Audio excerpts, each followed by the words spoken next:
श्मशान के बीच राख से सनी जमीन पर बैठा वह बच्चा अचानक हंसने लगा। उसकी हंसी सूखी लकड़ियों के जलने की आवाज से टकराकर हवा में फैल गई। रात के सन्नाटे में वह हंसी किसी इंसानी खुशी जैसी नहीं थी, बल्कि ऐसी थी जैसे कोई बहुत पुरानी चीज जाग गई हो। सामने खड़ा आदमी वहीं जम गया। उसके पैरों के नीचे राख दबकर चरमराई और उसे पहली बार एहसास हुआ कि वह अकेला नहीं है। वह आदमी अजय शहर के बाहर बने इसी श्मशान में हर दूसरे दिन आता था। वजह कोई धार्मिक नहीं थी। 3 महीने पहले इसी जगह उसके 7 साल के बेटे का अंतिम संस्कार हुआ था। उस रात से अजय को नींद नहीं आती थी।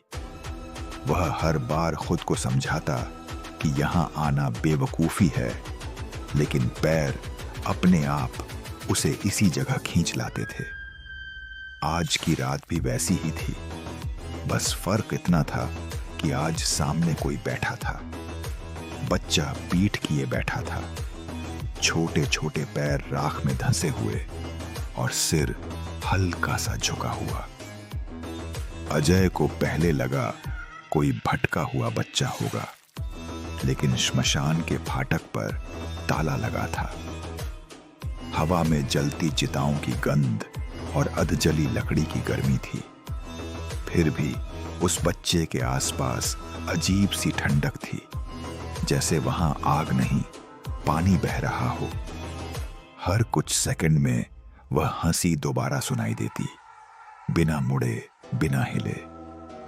अजय के दिमाग में पुराने दृश्य लौटने लगे। वही जगह, वही राख, वही रात और उसका बेटा, जिसे उसने आखिरी बार यहीं देखा था।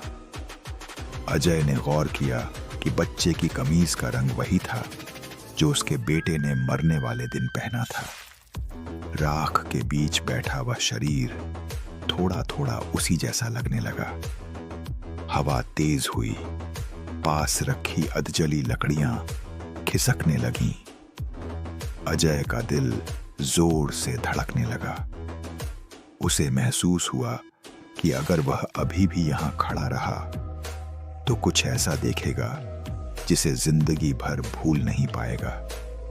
लेकिन उसके पैर नहीं हिले।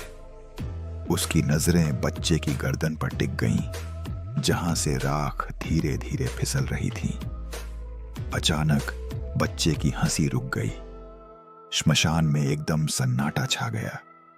उसी सन्नाटे में अजय ने देखा कि बच्चे का सिर असामान्य तरीके से घूम रहा है, जैसे गर्दन की कोई हड्डी हो ही ना। उस चेहरे का आधा हिस्सा जल चुका था और आधा वैसा ही मासूम था जैसा उसके बेटे का था। आंखें खाली थीं, लेकिन उनमें पहचान थी। अगली सुबह गांव वालों ने श्मशान के बीच अजय का शव पाया। उसके चेहरे पर डर नहीं, बल्कि अजीब सी शांति थी। जहां वह बैठा था, वहां पास में छोटे पैरों के निशान थे, जो श्मशान की सीमा पर आकर अचानक खत्म हो जाते थे। उसी रात से लोग कहते हैं कि श्मशान में अब भी कभी कभी बच्चे की हंसी सुनाई देती है और कोई ना कोई वहां खिंचा चला आता है।